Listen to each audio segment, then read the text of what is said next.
ശരത്, നമ്മൾ ഇന്നലെ സംസാരിച്ചതായിരുന്നു പരിസ്ഥിതി പ്രവർത്തകയും സാമൂഹിക ആക്ടിവിസ്റ്റും ഒക്കെ ആയിട്ടുള്ള ഗ്രേറ്റ തുംബെ ഇസ്രായേലിലേക്ക് ഗാസയെ വിസിറ്റ് ചെയ്യാൻ എത്തുന്നു. ഇസ്രായേൽ അധികൃതർ ആ, തെക്കൻ ഗസയുടെ ഒരു 270 കിലോമീറ്റർ പരിധിയിലെത്തിയപ്പോൾ തന്നെ ഇവരെ അറസ്റ്റ് ചെയ്യുന്നു. പുറംകടലിൽ നിന്നാണ് അറസ്റ്റ് ചെയ്തത്.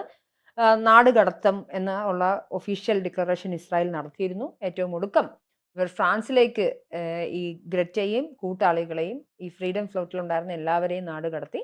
അവിടെ നിന്നും ഇവർ സ്വീഡനിലേക്ക് തിരിച്ചെത്തി. വലിയ സ്വീകരണമാണ് ഗ്രറ്റയ്ക്ക് അവിടെ ലഭിച്ചത്.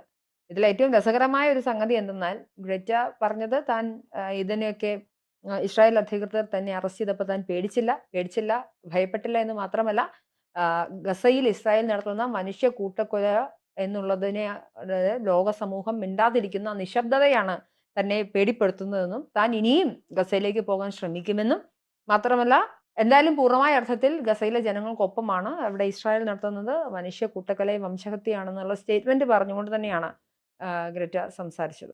അപ്പോ ഇതാണ് സംഭവിച്ചിട്ടുള്ളത്. അത് മാത്രമല്ല, ഇതിൽ ഒരു കാര്യം ഇസ്രായേൽ ഗ്രറ്റയോടും കൂട്ടാളികളോടും പറഞ്ഞത്, നാട് കടത്താനുള്ള കരാറിൽ ഒപ്പിട്ടില്ലെങ്കിൽ നിയമ നടപടികളിലേക്ക് പോയി കോടതിയിൽ നിങ്ങളെ സറണ്ടർ ചെയ്യും. അതിനുശേഷം അവിടെ നിന്നുള്ള നിയമ നടപടികൾ നിങ്ങൾ ഫേസ് ചെയ്യേണ്ടി വരും എന്ന് പറഞ്ഞപ്പോൾ ഗ്രറ്റയും കൂട്ടരും അത്തരത്തിലുള്ള പ്രൊസീജിയേഴ്സിലേക്കൊന്നും പോകാതെ കരാറിൽ ഒപ്പിട്ടുകൊണ്ട് നാട് കടത്തുന്നതിനോട് പൂർണ്ണമായും യോജിച്ചുകൊണ്ട് സർക്കാരിനൊപ്പം നിൽക്കുകയാണെന്നാണ് മനസ്സിലാവുന്നത്.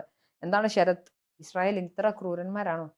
ഇസ്രായേലിനെ കുറിച്ച് നമുക്ക് നമുക്ക് ഇതിനെക്കുറിച്ച് കൃത്യമായിട്ട് ഇന്നലെ നമ്മൾ പറഞ്ഞ ഉം. കാര്യമാണ്. അതായത് ഇതിനകത്ത് ഈ ഗ്രേറ്റ തുമ്പയ്ക്കെന്നെ അറിയാം. അവിടെ പോയാൽ എന്തായിരിക്കും സംഭവിക്കാൻ പോകുന്നത്. കൂടിപ്പോയാൽ ഇന്നലെ നമ്മളത് പറഞ്ഞ ഉം. കാര്യമാണ്. കൂടിപ്പോയാൽ നാട് കടത്തൽ. ഉം. അത് അത്രേ ഉള്ളൂ അതിനകത്തൊരു രീതി. പിന്നെയുള്ള ഒരു നടപടി അവർക്ക് എന്താ പറയാ, അവർക്ക് ഈ ഒരു ഗ്രറ്റയുടെ ചോദിച്ചൊരു മാന്യത അവർ കൃത്യമായിട്ട് അതിനകത്ത് ഇടപെട്ടു. ഉം. വേണമെങ്കിൽ പിടിച്ചെടുത്ത് അകത്ത് തൂക്കിയിടായിരുന്നു. പക്ഷെ ഉം. എന്നിട്ട് പോലും മാന്യമായിട്ടൊരു ഒരു ഇത് വെച്ചിട്ടുണ്ടായിരുന്നു. ഇവിടെ നിൽക്കുകയാണെങ്കിൽ അറസ്റ്റ് ചെയ്ത് കയറ്റി ഇടും. അല്ലെങ്കിൽ മാന്യമായിട്ട് പിരിക്കും. അപ്പൊ ആ ഒരു തീരുമാനം എടുത്തതും ഗ്രേറ്റ തന്നെയാണ് അവസാനം. ഗ്രേറ്റയ്ക്ക് വേണമെങ്കിൽ അതിനകത്തൊരു ഈ ഒരു പോരാട്ടം ശക്തമാക്കണമെങ്കിൽ ഇസ്രായേലിന്റെ ജയിലുകളിൽ പോട്ടെ. ഇസ്രായേൽ ഉം. ജയിലുകളിൽ പോയിട്ട് അവിടെ ഇപ്പോൾ നമ്മുടെ ഗാന്ധിജി അടക്കമുള്ള നടത്തിയ സമരം പോലെ അങ്ങനെ ഒരു സമരം എന്താ സ്വീകരിക്കാത്തത്? ഉം. അപ്പോൾ ഇതിനകത്തറിയും ചീപ്പ് പബ്ലിസിറ്റി തന്നെയായിരുന്നു ഇതിന്റെ പിന്നിലെ ലക്ഷ്യം. മാത്രമല്ല നമ്മൾ പറഞ്ഞതാണ്, ഈ ഒരു ഗ്രേറ്റ തുമ്പ എടുക്കുന്ന ഓരോ നിലപാടുകളും എല്ലാം തന്നെ ഇപ്പോൾ ഞാൻ പറയില്ലേ, ഇപ്പോൾ പ്രതിഷേധക്കാരുടെ ഇടയിൽ നിന്ന് ഉം. അവിടെ ഈ വലിയൊരു കൂട്ടായ്മയ്ക്കെതിരെ, അതായത് വലിയൊരു ഭരണകക്ഷിയോ അല്ലെങ്കിൽ വലിയൊരു രാജ്യത്തിനോ എതിരെയായിരിക്കും ഇവരുടെ പ്രഖ്യാപനങ്ങൾ വരുന്നത്. അവിടത്തേക്കും ഒരു എന്താ പറയുക, ന്യൂനപക്ഷ കാർഡ് ഇറക്കി ഉം. ഹീറോ ആകാനുള്ള ഒരു ഹീറോ പരിവേഷം കിട്ടാനുള്ള രീതി നമുക്ക് നേരത്തെ പറഞ്ഞ പോലെ തന്നെയാണ്. കർഷക സമരത്തിനെതിരെ ഇവിടെ നിന്ന് ഇന്ത്യക്കെതിരെ പോരാടി, അതുപോലെ തന്നെ ഖലിസ്ഥാനികൾക്ക് വേണ്ടി വാദിക്കുന്നു. ഇപ്പോൾ പച്ചയ്ക്ക് ഹമാസിനെ തന്നെ പിന്തുണയ്ക്കുന്നു. ഇതാണ് ഇവിടെ ഗ്രറ്റയുടെ ലക്ഷ്യം. ഇതിലൂടെ ഉണ്ടാകുന്ന ഒരു ഇമേജ്, അതാണ് ഗ്രറ്റ ലക്ഷ്യം വെക്കുന്നത്. നമുക്ക് അതുകൊണ്ട് തന്നെ മനസ്സിലാകും, വലിയൊരു ശക്തി തന്നെ ഗ്രറ്റയ്ക്ക് പിന്നിലുണ്ടെന്ന് ഇവിടെ പറയേണ്ടി വരും. ഏതാണ്ട് 14 കോടിയോളം പേരെങ്ങാണ്ടാണ് അതെ. ഗ്രറ്റയെ പിന്തുണയ്ക്കുന്നത് ഇൻസ്റ്റഗ്രാമിൽ മാത്രം, അതിലൂടെ മാത്രം തന്നെ. മാത്രമല്ല ഒരു പബ്ലിക് ഫിഗർ കൂടിയായി മാറിയിട്ടുണ്ട്. അതിന് ഇപ്പൊ നേരെ പറയുന്നുണ്ട്, അതിനൊരു വരുമാന മാർഗ്ഗം കൂടി ആക്കി മാറ്റുകയാണ്. അതും ആരും ചർച്ച ചെയ്തില്ല. അങ്ങനെയാണെങ്കിൽ ഇവരുടെ വരുമാന മാർഗ്ഗം വലിയൊരു വിഭാഗങ്ങൾക്ക് പിരിച്ചു ഉം. കൊടുക്കട്ടെ. അങ്ങനെയാണെങ്കിൽ ഒരു ചെറിയൊരു ബോട്ടിനകത്ത് ഏതാനും പാക്കറ്റുകളും കൊണ്ടാണ് അവർ മറ്റേ ഗാസയെ രക്ഷിക്കാൻ പോയിരിക്കുന്നത്. ഉം. അതാണോ വേണ്ടത്?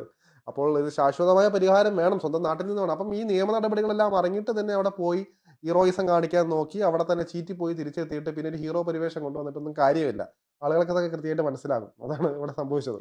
മാത്രമല്ല ശരത്, ഇതിനകത്ത് ഇസ്രായേൽ എടുക്കുന്ന ആദ്യം മുതലേ പറഞ്ഞൊരു സ്റ്റാൻഡുണ്ട്. നിങ്ങൾ വന്നാൽ ഗസയിലേക്ക് ആർക്കും പ്രവേശനമില്ല. അവിടെ ഒരു ഇസ്രായേലിന്റെ മിലിറ്ററി അവിടെ ഒരു ട്രൂപ്സ് അവിടെ ഇൻവേഷൻ ഉം. നടത്തിക്കൊണ്ടിരിക്കുകയാണ്. ഗസയിൽ ഇസ്രായേലിനെ സംബന്ധിച്ചിടത്തോളം ജയിക്കുക, പൂർണ്ണമായും ഗസ പിടിച്ചെടുക്കുക എന്നുള്ളത് ഇസ്രായേലിന്റെ തീരുമാനമാണ്. അത് ഹമാസ് വരുത്തി വെച്ച ഒരു കാര്യമാണ്. ഹമാസിന് ഒരു ആവശ്യവുമില്ലായിരുന്നു 2023 ഒക്ടോബർ 7-ാം തീയതി പോയി ഇസ്രായേലിനെ ചൊറിയാൻ. അതിനുശേഷം അവിടുത്തെ ബന്ദികളെ വിട്ടുകൊടുക്കാൻ ഇതുവരെയും തയ്യാറാകാത്ത ഹമാസിന്റെ തീവ്രവാദികൾ ശ്രമിച്ചാൽ തന്നെ തീർക്കാവുന്ന ഒരു യുദ്ധത്തിനാണ് ഈ വംശഹത്യ എന്ന രീതിയിൽ. കാര്യം ഇത് ഹമാസിന് ആവശ്യമാണ് എന്നുള്ളതാണ്. അതായത് ഹമാസിന് ഈ ജനോസൈഡ് എന്നുള്ളൊരു വാക്ക് ഇത് എല്ലാ കാലഘട്ടങ്ങളിലും ഇവർ ഉപയോഗിച്ച ഒരു കാര്യമാണ്. അപ്പൊ ഹമാസിനെ സംബന്ധിച്ചിടത്തോളം ഇസ്രായേൽ തിരിച്ച് ഈ സാധാരണക്കാരുടെ ജനങ്ങളെ ആക്രമിക്കണം, അല്ലെങ്കിൽ അങ്ങനെ ഒരു ചിത്രം ലോകത്തിന് മുന്നിൽ കൊടുക്കണം എന്നുള്ളത് ഹമാസിന്റെ ആവശ്യമാണ്. അത് അത് വളരെ നിർമ്മിക്കപ്പെട്ട ഒരു കാര്യം കൂടിയാണ്. അതുകൊണ്ടാണ് അവിടെ ആളുകൾ പട്ടിണി കിടക്കുന്നു. അതുകൊണ്ട് ഞങ്ങൾ കരിഞ്ചന്തയും പൂഴ്ത്തിവെപ്പും നടത്തി ഭക്ഷണ ട്രക്കുകൾ ഞങ്ങൾ തന്നെ പിടിച്ചെടുക്കാം. അങ്ങനെ നോക്കുമ്പോൾ ആളുകൾ പട്ടിണി കിടക്കുമല്ലോ എന്ന് വിചാരിക്കുന്ന ഹമാസ് ഭീകരരാണുള്ളത്.